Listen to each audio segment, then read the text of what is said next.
My parents saw my wine collection and decided I was an alcoholic who needed to give my house to my brother. It ended with him in prison. Hi everyone. Today's story will blow your mind, but really quick, if you enjoy this content, hit that subscribe button. Channel's been a bit quiet lately, and your support keeps it all going. Let's jump in. Original post.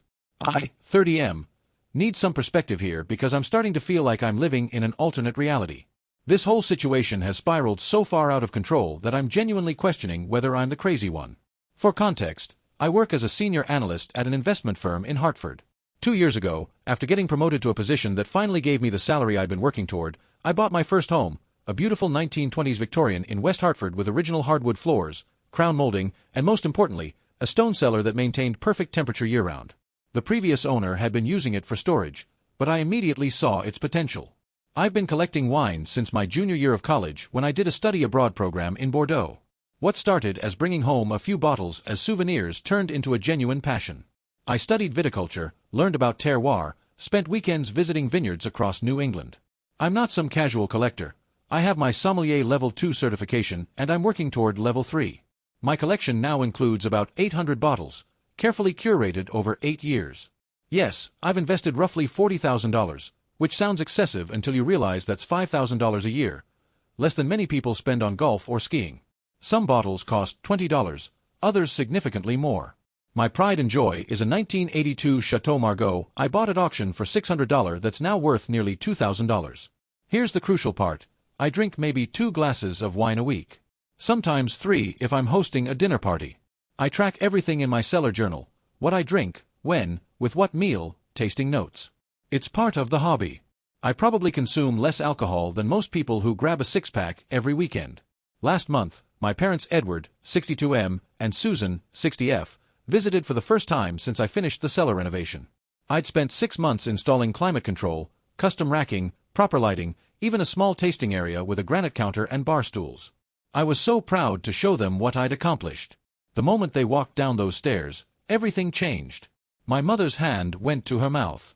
My father's face darkened. They exchanged looks I hadn't seen since I was 17 and came home past curfew. "James," my mother said slowly, "what is all this?"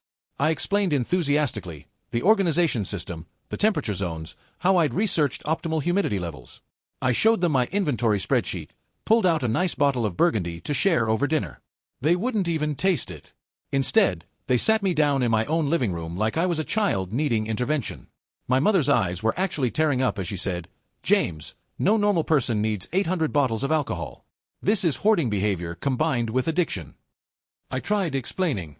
Showed them articles about wine collecting as an investment. Pulled up the Wine Spectator website. Showed them my cellar journal proving I'd only opened 12 bottles in the past 3 months, most for hosting friends. My father's response chilled me.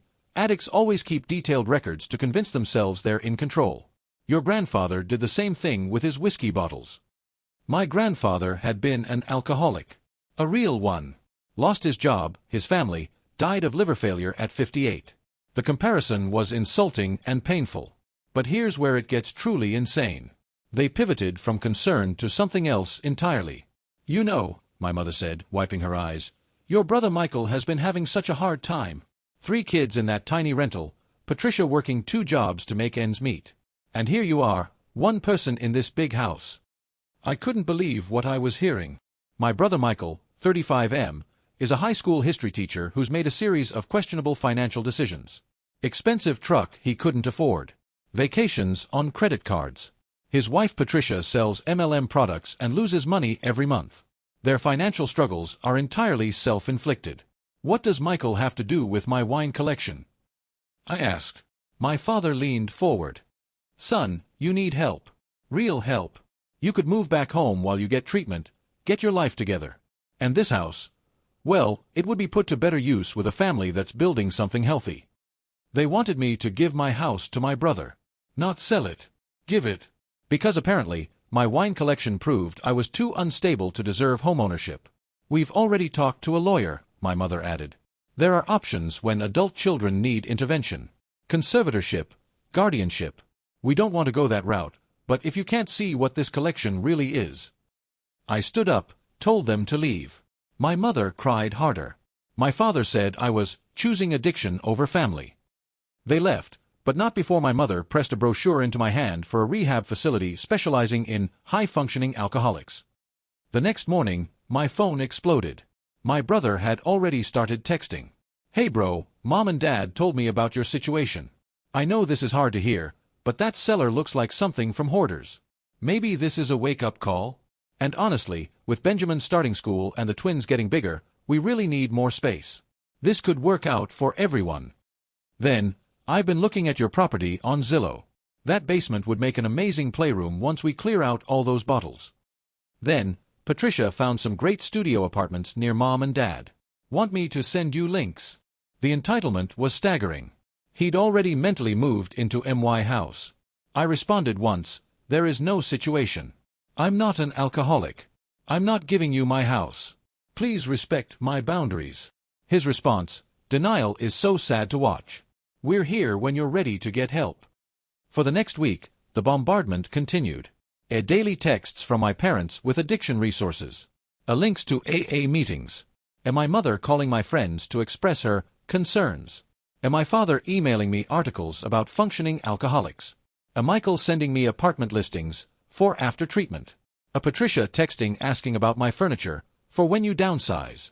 I started documenting everything. Screenshots, saved voicemails, emails. Something told me I'd need evidence of their harassment. My mother even called my ex-girlfriend Jennifer, who I'm still friends with. Jennifer called me laughing, saying, "Your mom just tried to stage an intervention for you over the phone. She said you have 800 bottles of wine." I said, "Yeah, and he's had that collection forever. He drinks less than I do." But not everyone was supportive. Some extended family members started reaching out with concern.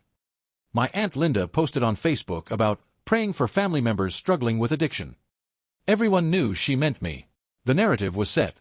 I was an alcoholic in denial, selfishly hoarding resources while my brother's family struggled.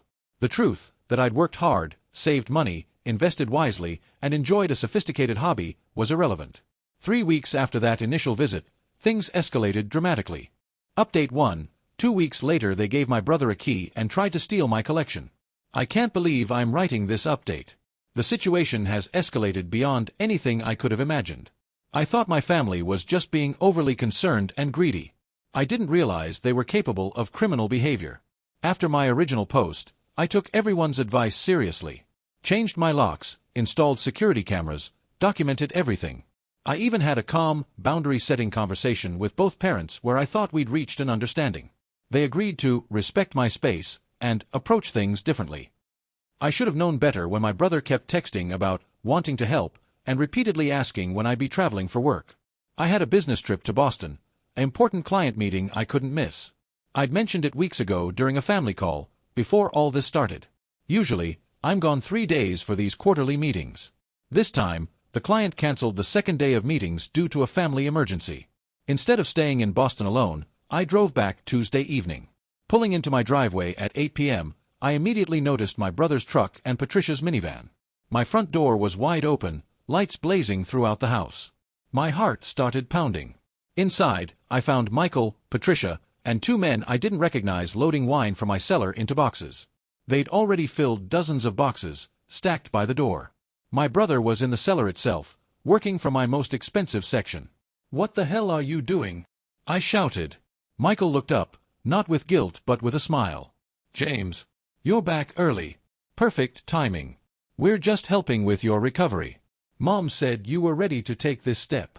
Patricia was wrapping bottles in newspaper like this was completely normal. "We're being so careful with everything. We found a dealer who specializes in collections like this. You'll get good money for treatment." The 2 men were apparently from a wine shop that bought collections. They had an invoice showing they were prepared to pay $30,000 for what they'd selected, easily $100,000 worth of wine at actual value. The bottles they'd chosen weren't random. They'd targeted my most valuable vintages. A 1982 Chateau Margaux. A 2005 Romani Conti. A case of 2009 Chateau Lupin. Bottles I'd been saving for major milestones, my wedding, my children's births, retirement celebrations. "Put everything back. Now," I said, pulling out my phone. "James, don't be dramatic," Michael said. "We're doing this because we love you. The money will pay for excellent treatment. Passages Malibu has an opening dash. I called 911. While on the phone with dispatch, I watched Patricia's face change from pity to anger. "You're calling the police on family? James, you're sick." The two wine dealers immediately started backing away, realizing this wasn't authorized. They whispered to Michael about leaving, but he waved them off. "It's fine. He's just upset. This is part of the process." While waiting for police, I demanded to know how they got in. That's when Michael pulled out a key. My spare key. The one I'd given my parents years ago for emergencies and forgotten about. "Mom gave it to us," he said proudly. "She knew you'd resist at first. That's why we waited until you were gone. Less traumatic for everyone." I noticed Patricia filming me with her phone. "For the intervention specialist," she explained. "To show your emotional volatility." The police arrived within 10 minutes. Two officers who looked increasingly confused as Michael tried to explain the situation. "Officers, my brother is an alcoholic. We're conducting an intervention. We have family permission to remove these addiction triggers. Our mother dash." "Sir," the older officer interrupted, "whose name is on the deed to this house?" "Mine," I said, showing my ID. "And these bottles belong to you?" "Yes." "I have receipts for most of them." The officer turned to Michael. "Then you need to put everything back and leave. Now." Michael's face went red. "You don't understand. Look at this cellar. Hundreds of bottles. He's sick. We're trying to save his life." The younger officer, who'd been examining my cellar, actually said, "This looks like a professional collection. Proper storage, organization system, inventory logs. I've seen addiction, sir. This isn't it." They made Michael and Patricia unload every box, return every bottle. I checked each one, my hands shaking with rage. 3 bottles were already broken, including a $400 Barolo. Michael shrugged. "Casualties of recovery." The officers took statements from everyone. They warned Michael about trespassing and theft. Told him the key didn't give him permission to enter without my consent or take my property. As they were leaving, Michael couldn't resist one last shot. "This is exactly what addicts do. Choose their substance over family. You'll regret this when you're dying alone surrounded by your precious bottles." After they left, I did a full inventory. Beyond the broken bottles, they'd created their own documentation. A typed list titled Evidence of Addiction, with photos of my cellar from multiple angles. Notes like, "Excessive variety indicates loss of control," and "Organization suggests obsessive behavior." They'd even calculated the alcohol content of my entire collection, as if I planned to drink it all at once. Within an hour, my phone exploded with messages. "Mom, how dare you call the police on your brother? He was trying to help you." "Dad, you've shown your true character. Treating family like criminals because they care about you." "Patricia, the kids saw Uncle Michael in handcuffs. He wasn't. You've traumatized them." "Michael, I forgive you. The disease is controlling you. When you're ready for help, I'll be here." "Aunt Linda, your mother is devastated. Choosing alcohol over family is textbook addiction." I changed my locks that night to a smart lock system only I can access.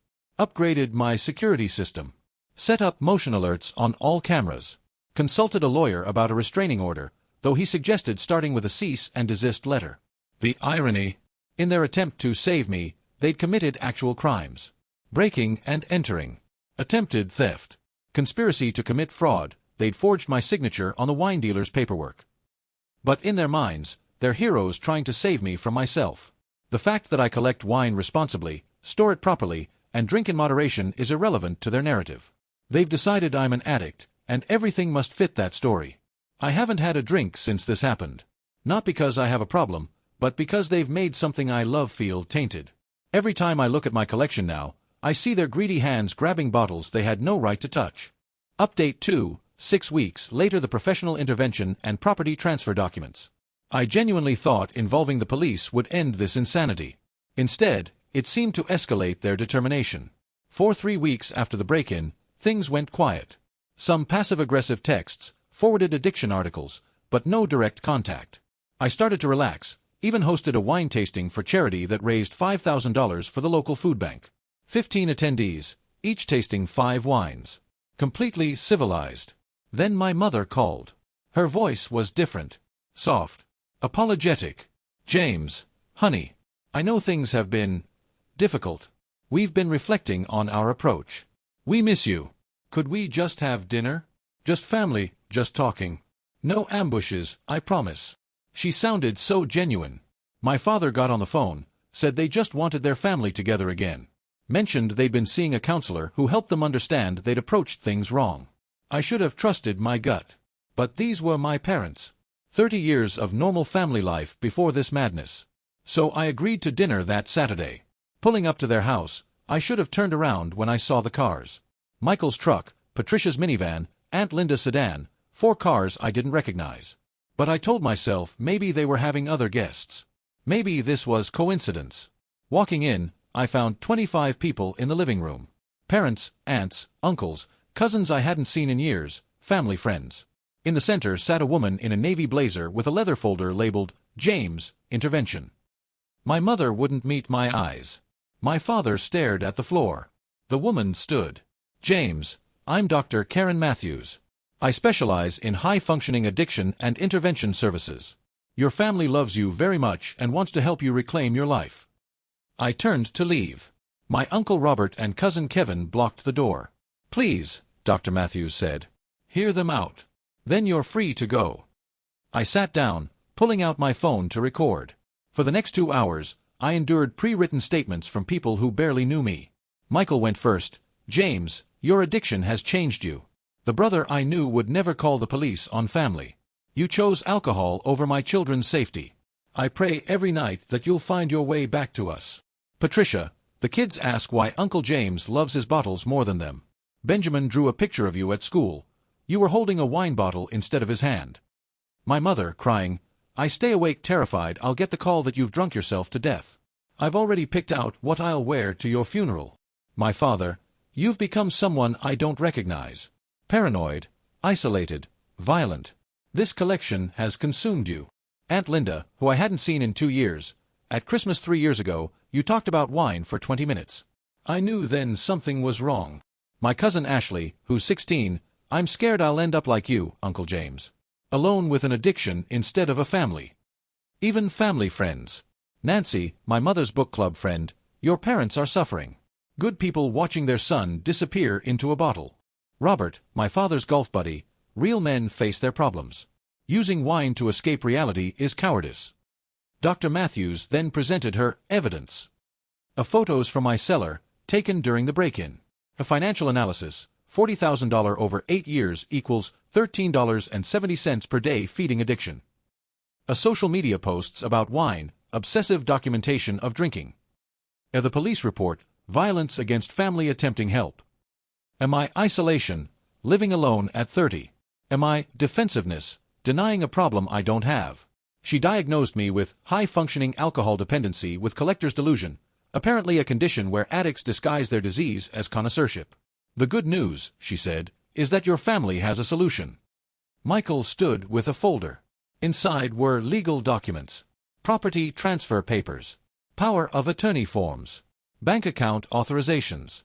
We've thought of everything, he said proudly. You signed the house over to me for safekeeping. Enter treatment. We found an excellent 90-day program. Mom and Dad will manage your finances during recovery. After a year sober, we reassess everything. He'd attached a spreadsheet. The house is worth $450,000. Treatment costs $50,000. Managing your assets, storing belongings, maintaining the property, call it $100,000. You'd still have $300,000 equity, which I'd hold in trust. When you're better, we can discuss a payment plan. I stood up. You're trying to steal my house. We're trying to save your life, my mother wailed. Dr. Matthews interjected, resistance is expected. James, your addiction is fighting for survival. I headed for the door. Uncle Robert grabbed my arm. You're not leaving until you face this. I pulled out my phone. I'm calling 911. Again. The room erupted. Crying, shouting, please. My grandmother clutched her chest. My mother screamed about losing her baby to alcoholism. Dr. Matthews frantically tried to restore order. Let him go, she finally said. He needs to process. Rock bottom is different for everyone. I left to Michael shouting, we'll be here when you're ready. The offer stands. The harassment intensified. Daily calls from Dr. Matthews's office. Texts from every family member with addiction articles. My mother leaving voicemails sobbing about my impending death. Michael sending rehab brochures. Patricia creating a Facebook page, praying for James's recovery. The Facebook page was the worst. Extended family sharing prayers. Old photos of me with captions like, "Before addiction took hold." Friends calling confused, asking if I was okay. One post showed my college graduation photo, 8 years ago, so much promise. Now drowning in wine. Pray for our James. I sent cease and desist letters. The page came down, but screenshots had spread. Professional contacts asked if I needed help. My boss called me in, concerningly mentioning personal challenges. I showed him my wine tracking app. 2 glasses in the past week. He laughed, said his wife drank more than that. But the damage was done. I was now James with the addiction to half my network. Dr. Matthews sent a final email. Your family's courage in facing your addiction is admirable. When you're ready, I'm here. Until then, know that every drink takes you further from recovery. I responded once, I consume less alcohol than the CDC's definition of moderate drinking. Your intervention was attempted theft. Do not contact me again. Her response, denial so profound it includes statistical manipulation. Heartbreaking. Final update. 4 months later they tried to sell my house through fraud. This will be my final update because this situation has reached a conclusion that still feels surreal. After the intervention disaster, I implemented every protection possible. Restraining orders against Michael and my parents. Security system with 24/7 monitoring. Cameras covering every angle. Changed jobs to one with less travel. Started therapy, not for addiction, but for trauma from my family's betrayal. For 2 months, blessed quiet. A few flying monkey cousins checking on my recovery, but nothing direct. I started healing. Even began enjoying wine again without their poison tainting it. Then Christopher, my neighbor, called on a Tuesday afternoon. James, there's a for sale sign in your yard. And people touring your house. I was at work, 30 minutes away. Raced home to find a Century 21 sign planted in my lawn. A lockbox on my door. A realtor named Nancy showing a young couple around MY property. Excuse me, I said, approaching. I'm the owner. What's happening here? Nancy looked confused, checking her phone. Mr. Michael? I thought you were in rehab. Your brother said dash. I'm James, the actual owner. And I'm not selling. She showed me the listing agreement. Signed by James and Michael as temporary guardian due to medical incapacity. Forgery. Inside my house, strangers were viewing my bedroom, my kitchen, my wine cellar. Michael was there, describing renovation plans. The cellar will make an amazing playroom, he was saying. Just need to clear out the previous owner's things. He saw me and didn't even flinch. James, you're out. How was treatment? I called 911. Then my lawyer. Then started recording everything. The investigation revealed the full scope. They'd filed for conservatorship in a different county, claiming I was institutionalized for alcoholism. Using photos from my cellar, Dr. Matthews's intervention report, and affidavits from family, they'd convinced a judge to grant emergency temporary conservatorship to Michael. The documents were elaborate forgeries. A fake admission papers to a rehab facility. A forged psychological evaluations. A medical records showing hospitalizations that never occurred. A bank statements altered to show reckless spending. They'd been planning this for months. At Michael's house, police found a practice sheets of my signature, a detailed renovation plans for my house, emails discussing my wine collection's value, Patricia's Pinterest board, our new Victorian home, their children's school transfer papers to my district. They'd told their kids they were moving, enrolled them in schools. Patricia had quit one of her jobs, confident in their upcoming windfall. The cruelest part, my parents had been calling my employer for months with concerns. HR had a file of worried calls about my deteriorating condition and requests for mental health leave on my behalf. The investigation uncovered financial crimes too. Credit cards opened in my name. Loan applications using my information. Attempts to access my investment accounts. Forged power of attorney documents. They'd hired someone to create a fake social media profile, posting about my recovery journey and gratitude for family support during treatment. Friends had been congratulating me on getting help for a problem I didn't have. The prosecutor laid out the conspiracy. 1. Create false narrative of addiction. 2. Establish paper trail of concerning behavior. 3. Obtain conservatorship through fraud. 4. Sell my assets for treatment. 5. Transfer proceeds to Michael. All for a house and wine collection worth maybe $500,000. They destroyed our family for money. The trial was swift. Evidence was overwhelming. Security footage, forged documents, financial records, witness testimony. Michael got 18 months in prison, 5 years probation, restitution. My parents got probation, fines, community service. Dr. Matthews lost her license, faced separate charges. The notary who'd authenticated forged documents was arrested. During sentencing, Michael still insisted he was trying to help me. The judge's response was scathing. You created elaborate fiction to steal from your brother. This wasn't intervention. It was conspiracy to commit fraud. My mother sobbed in court, wailing about losing both sons. My father stared straight ahead, suddenly old. Patricia tried to approach me, saying the kids missed their uncle. I walked away. The extended family imploded. Some apologized profusely, realizing they'd been manipulated. Others doubled down, insisting I'd manipulated the system and was imprisoning family over wine. Aunt Linda posted, "Addiction makes people vindictive. Praying James finds peace." I don't care anymore. My collection survived intact. I hired movers to pack my most valuable bottles, stored them professionally during the trial. The house, after being violated by strangers traipsing through, feels mine again. I've redecorated, repainted, reclaimed it. Last month, I achieved Level 3 sommelier certification. Celebrated with friends, real ones who never doubted my sanity. We opened the 1982 Chateau Margaux Michael tried to steal. It was transcendent. My therapist helped me understand. They didn't believe I was an addict. That was just the excuse. They saw my success, my nice house, my valuable collection, and felt entitled to it.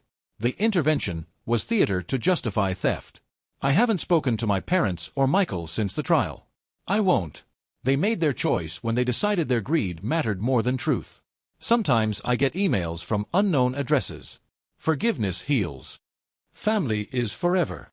Don't let pride destroy relationships. I delete them unopened. My new tradition, every month, I open a bottle from what they tried to steal. Share it with friends who've become my chosen family. Toast to surviving. To boundaries. To the beautiful life I've built that no one can take away. The collection now stands at 850 bottles. Added some incredible finds with the restitution money. Each one a small victory. Proof that I'm still here, still collecting, still living my life on my terms. To anyone facing similar situations, document everything. Trust your instincts. Get legal help early. Don't let anyone gaslight you into doubting reality. And remember, DNA doesn't entitle anyone to your life, your success, or your happiness. Blood may be thicker than wine, but wine doesn't try to steal your house. Sometimes the best family is the one you choose. Sometimes the strongest thing you can do is walk away from those who refuse to see you as you truly are.